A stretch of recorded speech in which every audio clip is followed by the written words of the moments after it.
Hello, I'm Cotton, and recently I decided to do some redraws of my early digital pieces. So for this first drawing that I did around November of 2023, I drew Gangle as a human for a video, which you can still find on my channel, though it's not very good quality. I start by sketching the head, but unlike the original, her head will be tilted slightly up instead of down. You'll also notice that I have a better understanding of why we use these lines than when I used to when I first started drawing.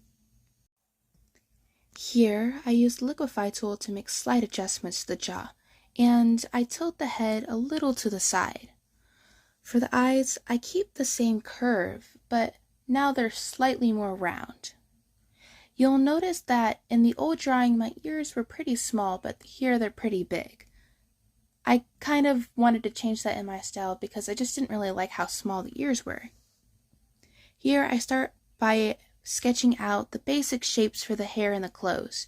Usually I would sketch the arms for the body part, but I decided to eyeball it and have the baggy sweater hopefully make it look right. Here I lost the footage where I drew the eyes. But let's just move on to the line art. I use the symmetry tool to make the mask that Gangle holds even on each side. You may notice that my line art has a lot more variation now compared to the old one, where I did a lot of thicker lines on the outside, but it was really inconsistent on the inside. I don't have a lot to say about the coloring because I mostly use the bucket tool, so enjoy some music while you watch me color.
This is my finished redraw of my drawing Gangle. Let me know down below which one you like better, the new one or the old one. Now let's get on to the next one. For this old drawing, I don't have a speed paint for it because I had done this in Photoshop. This was before I started using IBIS paint. But this was one of my first serious pieces in digital drawing, so I'm excited to redraw it. So I really messed up with this drawing. I'm recording this now.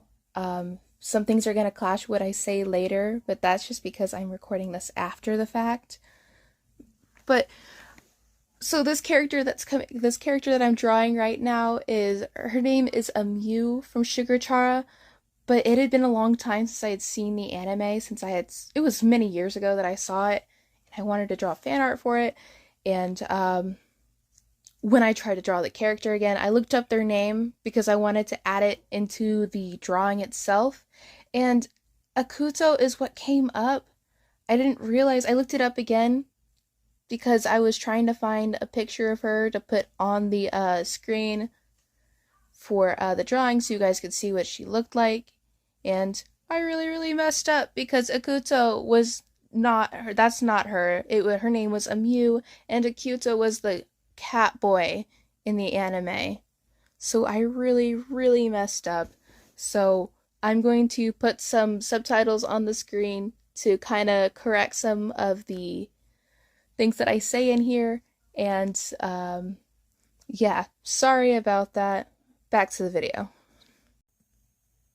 So this drawing is fan art of the character Akuto from Shigechara. Shigechara was one of my favorite magical girl animes when I was maybe 13, I think. Well, moving on.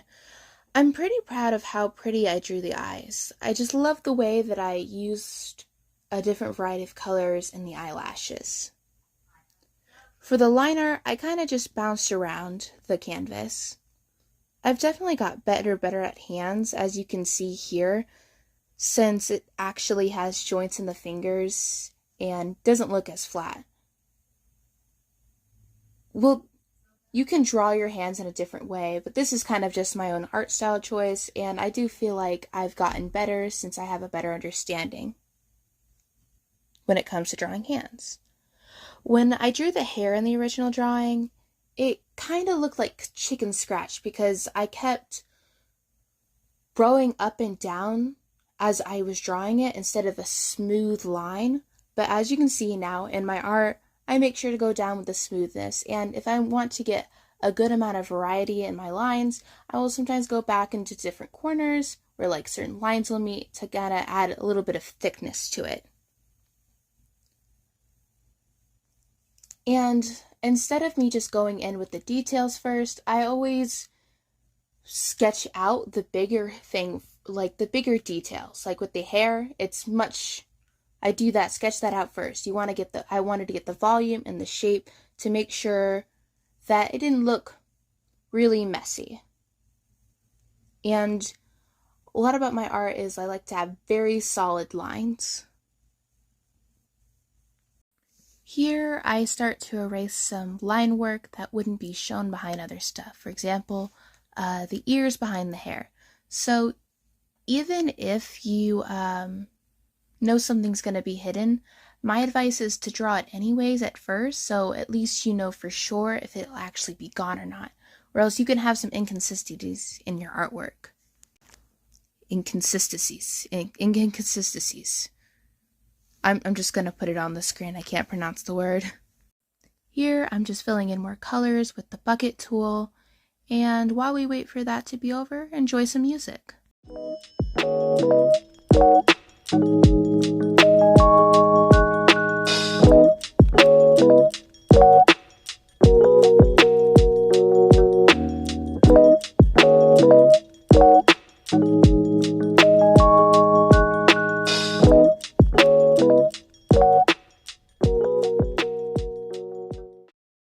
Here I fill her sock warmers with a gray, and I create another layer on top of it and clip a plaid pattern from the library, the Ibis Paint library, onto it.